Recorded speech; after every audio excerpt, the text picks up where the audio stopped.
ভালোবাসা কখনো সময় বা বয়সের কাছে হেরে যায় না, হেরে যায় অবিশ্বাস আর অবহেলার কাছে।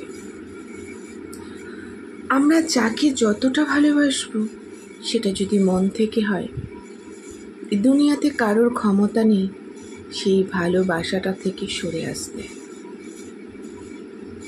কিন্তু সেই ভালোবাসার মধ্যে যদি একবার অবিশ্বাসের জায়গা তৈরি হয়ে যায়, তাকে তুমি হাজার চেষ্টা করলেও আর জুড়তে পারবে না।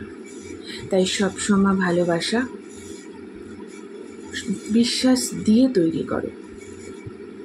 বিশ্বাসটা এমন একটা জায়গা যেটা তুমি সত্যি কথা বললে পরে হয়তো সমস্যা একটু বেশি হবে,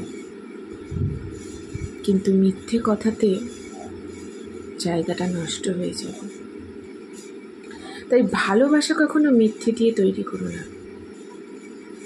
তুমি যেমন, প্রকৃতপক্ষে তুমি যেমন, তেমনটা দিয়েই তৈরি করো। দেখবে তাতে সম্পর্ক খুব সুন্দর হয়ে উঠবে। কারোর ক্ষমতা হবে না তোমাদের দুজনের মাঝখানে এসে প্রবলেম ক্রিয়েট করে। তাই ভালোবাসাকে বোঝো, জানো, অবহেলা করো না। ভালোবাসার মধ্যে বিশ্বাস আর অবহেলাটা এলেই কিন্তু ভালোবাসার মধ্যে তিক্ততা তৈরি হয়। তাই ভালোবাসাকে অবহেলা বা অবিশ্বাস দিয়ে নয়, ভালোবাসাকে শুধুমাত্র বিশ্বাস, সম্মান দিয়ে গড়ে তোলো।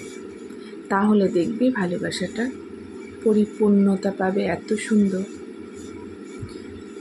যে তোমাদের দুজনের জীবনটা আলোকিত হয়ে উঠবে। কলমে দীপা পাল দত্তের সাথে কণ্ঠে দীপা পাল দত্ত।